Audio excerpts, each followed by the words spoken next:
Sales numbers from China's EV manufacturers have just been revealed. Some of them are doing really well. I mean, Xiaomi, 28,000 sales for the month, really good numbers. If you compare some of these companies like Xpeng to these American car companies, Rivian and Lucid, then to be honest, it sort of makes these US companies look like they really are failing. Some car brands in China have been absolutely smashing it this year. Some have been struggling, particularly Porsche and, of course, legacy automakers. However, in the month of April, we have sales figures for the biggest brands. So let's have a look at them and break them down and see which car companies are doing the best, see which ones that might be paying off on your investments. They might be giving you a good return based on the incredible records we've seen recently. Hello, my friends. Welcome to the channel. I'm Sam Evans. You're watching the Electric Viking. Let's have a look at it straight away. First thing that came to my mind is this, right? There's a few different car makers that did really well. BYD, one of them was Xpeng. Xpeng delivered 35,000 electric cars. In fact, 35,045, a 273% year-on-year increase. 273%, marking their sixth straight month above 30,000 sales. This is remarkable consistency. I'm actually quite surprised to see how incredibly consistent Xpeng have been in their delivery numbers, or as you say them in China, Xiaopeng. The delivery numbers are pretty incredible. From January to April, Xpeng have delivered 130,000 electric cars, up 313% year over year.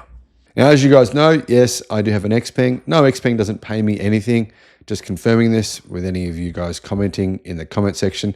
And that's the reason why I talk about all car brands. Speaking of all car brands, BYD had an incredible month as well. BYD sold 380,000 vehicles in April.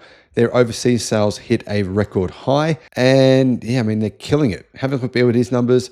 They weren't up anything like Xpeng, but they're coming from a pretty high base. 380,000 deliveries means growth of 21.3% year on year. And it means they're up a relatively pedestrian 0.7% or less than 1% from March. BYD stopped producing vehicles, purely internal combustion vehicles, back in 2022. And ever since then, their sales numbers have skyrocketed. Nio delivered 23,900 cars, which was their second highest month ever. Still, it was a good month for Nio for sure. Just not the kind of growth I personally was hoping for the company, considering how much money it burns through every quarter. As you know, it's losing $1 billion or more every quarter. Anyhow, still, this was their second best month ever, and it's up 53% from the same month last year when they delivered 15,000 cars. The only thing I'd say though, guys, is Nio brand vehicles haven't really gone up. This is if you include their cheaper, more budget brand Onvo. If you don't include the Onvo brand, then Nio sales year on year are actually up by about 20%. And looking at the sales figures here from Nio, you can see that, they are actually doing fairly well, I think it's fair to say.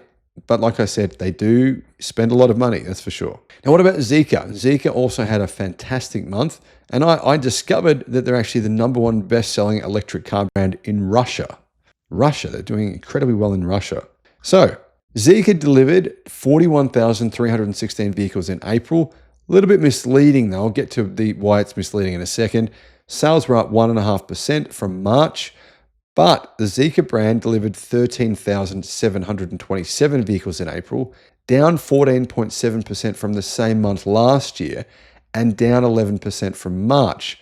So, Zeekr brand sales, they're still doing well, but as you can see, the numbers, a bit of a different trajectory to Xpeng. Xpeng's numbers, they hit the 30,000 mark about, I believe, October, November last year. And since then, they've delivered more than 30,000 every month. Now you can see Zeekr's numbers have gone down based on seasonal variation, which is pretty normal.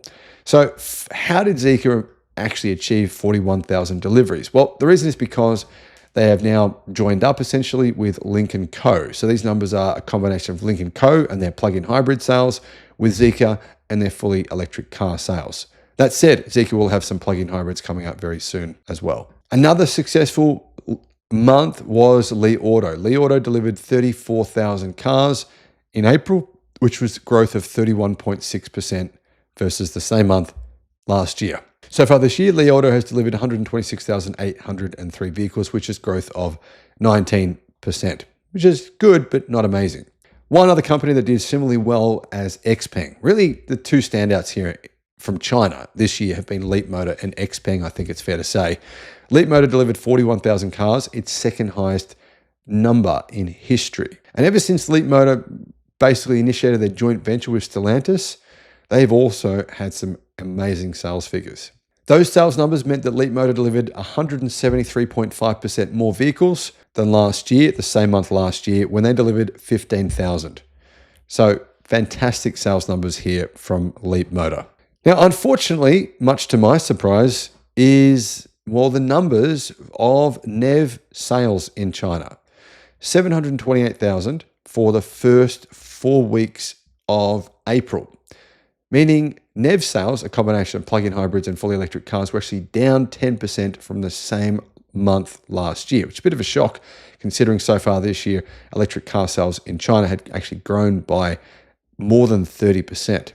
So 1 month means that for those 4 weeks, 48.3% of all cars sold were either electric, most of them were fully electric, and about 1/3 of them were plug-in hybrids.